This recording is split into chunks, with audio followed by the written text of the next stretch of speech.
Hey everybody, welcome to Unplug IT. I'm your host, Stephen Rose, and thanks for joining. This week, I am on site in Orlando, Florida for the Microsoft 365 Community Conference. I love this conference. It is all about community, bringing people together to help them to solve the issues that they're really trying to get answers for, especially around Teams, SharePoint, OneDrive, and Copilot.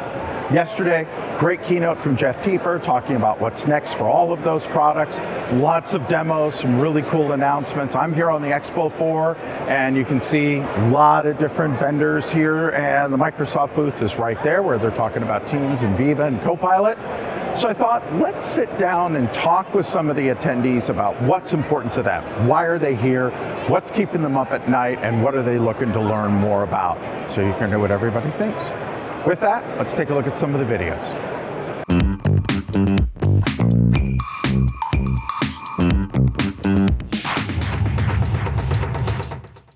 Hey folks, we're still here at M365.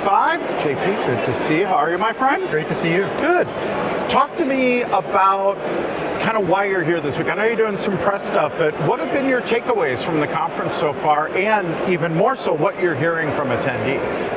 So, I'm very excited to hear what is happening with regard to Copilot, where they're going with this. I'm the co-founder of Clip Training, which provides task-based videos and a platform to help end users to engage more with M365, adopt it to a greater degree. And I just did an entire course on Copilot. So I wanted to see what else is coming. Right. And I'm seeing things that obviously I can't dream of these things. Somebody else has to dream it.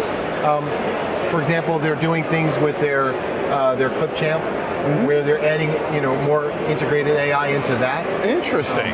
I'm going to a session soon on that with Stream and what advancements they're making. I got a chance to see some of the things they're working on with Teams, where one of the things in the keynote was to go from FOMO to JOMO, right? The fear of missing out to the joy of missing out. Right. I thought that was pretty neat because you think about it, if you're late to a meeting and you want to catch up, what do? Do you wait and then read the transcript? Right. But with Copilot, it will give you the summary right then and there. You'll be caught up in a heartbeat. Right. And now you can actually jump into the meeting and participate from a different level. Or take a day or two off and know you can come back, have that all done for you, what those action items are, and that really becomes a key thing.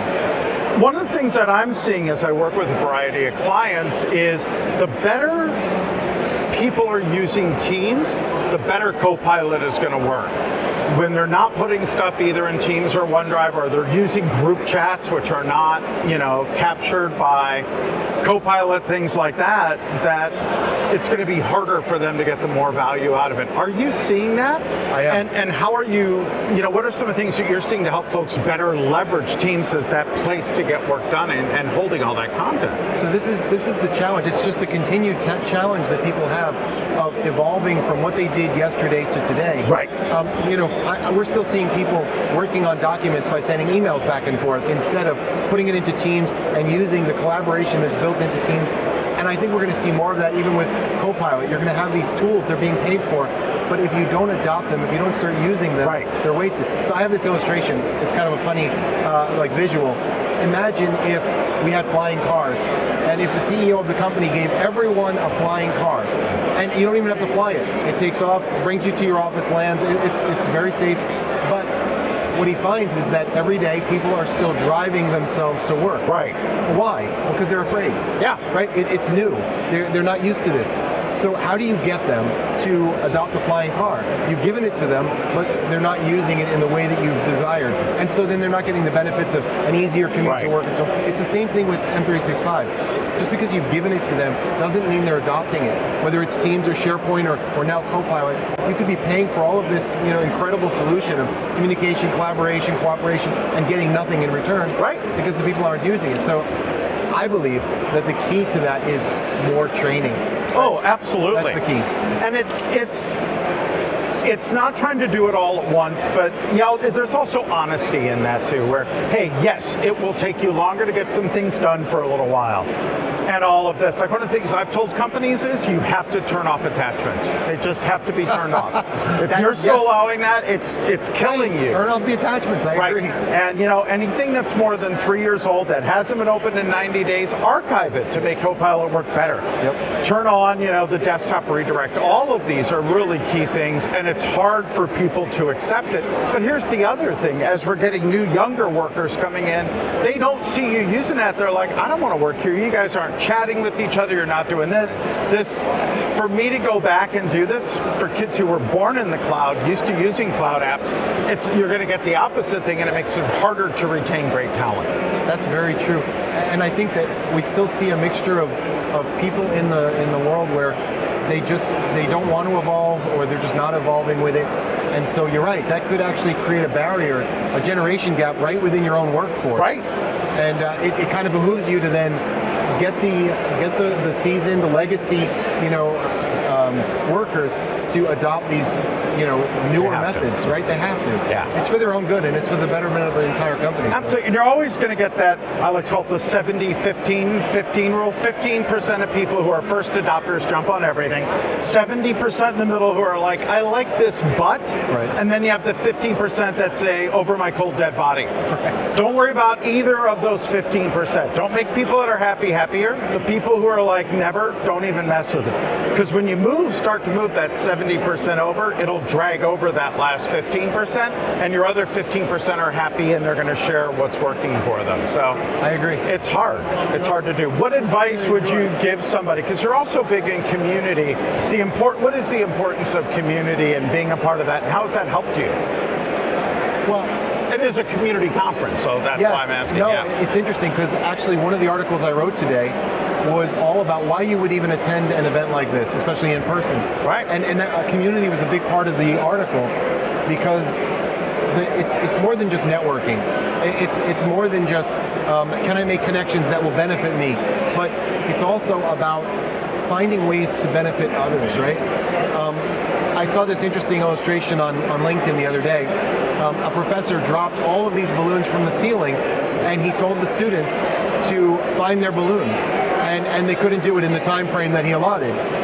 But then he changed the parameters, and he said, whatever balloon you pick up, find that person and give it to them. Oh, there you go. And it worked. And within 3 minutes, they had all the balloons distributed. It was a massive number. That's awesome. I love that. And the illustration was that really when we do for others, right? When we help others, which I believe that's my view of the community. I'm 100%. to help others in the community. When we do that, it benefits us as well. Right? Absolutely. On so many levels. So I see even here, there's 3,000 people here or more. Yeah. And I see how happy everyone is, and they're meeting new people, they're finding new connections. And so I believe that events like this help to bond us together. Sometimes the even bigger ones, like Ignite, sometimes they may feel a little too big. This is a smaller venue. 3,000, that's not really small. No, but comparatively, yeah. But it's great because you also realize that the problems you're having, other people are having too, that you're not alone. And that's always been the biggest complaint about Microsoft is you're great at telling us why, but not best practices and what other people are doing. And these are things that you've done really well and Christian have done well, et cetera. And this is a great opportunity to hear that from some of your peers and even from some of your competitors. And people are really open about sharing, which is one of the things that I really love about this conference and what Jeff and Caruana and team have done here, which is great. Oh, it's great. It's been a great show. I'm actually at this event. I'm launching the start of a new Central Florida user group, M365 user group, and we just started it. Myself and Heather Severino, she's a Microsoft MVP. Heather is great. We actually interviewed her earlier. Very good. She's a great friend. I've known her for 15 years. Did she mention the user group? She did not. What? We were talking about LinkedIn content and training. What is the URL? Let us know and we'll put it up on screen. So we're on Meetup, and it really is. It's just a Central Florida Microsoft 365 user group with dashes in between. So got it. I'll give you the whole. We'll put it up on screen and we'll share it with everybody. We had our first in-person about 2 weeks ago. Yeah. And what we're going to do is for several months we'll do virtual, and then every quarter we'll come back in person. And as we grow the group, then we'll be excited to see more faces in person, in Orlando. So I'd be happy to be a speaker remotely. That would be great. Just reach out anytime. Absolutely. Anytime. Absolutely. Yeah, no, that's perfect. Great to see you, my friend. Great Take to care. see you. Thanks, everybody.